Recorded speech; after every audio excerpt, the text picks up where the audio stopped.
نیت ہو خطا پھر کبھی کرتا ہی نہیں، آزمایا ہے یا گانا ہے تو گانا تیرا۔ سبحان اللہ۔ یہاں حضرت امام اہل سنت نے وہ صلاۃ غوثیہ کی طرف اشارہ کیا، فرمایا بڑی سے بڑی مشکل آ جائے، میرے امام کہتے ہیں میں نے آزمایا ہوا ہے، جو حضور سیدی غوث اعظم کی صلاۃ دو گانا 2 رکعتیں صلاۃ غوثیہ پڑھ لیتا ہے، رب ذوالجلال بڑی سے بڑی مشکل بھی اس کی حل فرما دیتا ہے۔ وہ صلاۃ غوثیہ کیا ہے؟ مغرب کی نماز کے بعد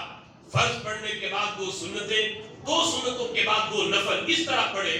کہ ہر رکعت کے اندر 1 مرتبہ سورۃ فاتحہ، 11 مرتبہ سورۃ اخلاص پڑھ کے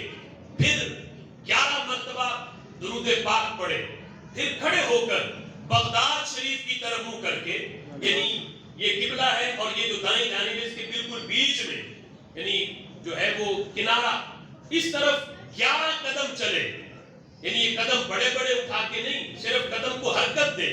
اگر جگہ ہے تو 11 قدم اٹھا کے آگے رکھ لے، اگر جگہ نہیں ہے تو صرف قدم کو حرکت دے، ہر قدم پہ یہ لفظ کہے یا غوث الثقلین یا کریم الطرفین اغثنی وامددنی فی قضاء حاجاتی یا قاضی الحاجات، ہر قدم پہ یہ لفظ پڑھ کے پھر دعا مانگے، بڑی سے بڑی مشکل بھی اللہ اس نماز کے صدقے اس کی حل فرما دیتا ہے۔ سبحان اللہ۔ رب ذوالجلال کی بارگاہ میں دعا ہے جو سنا، اللہ اس پہ عمل کرے۔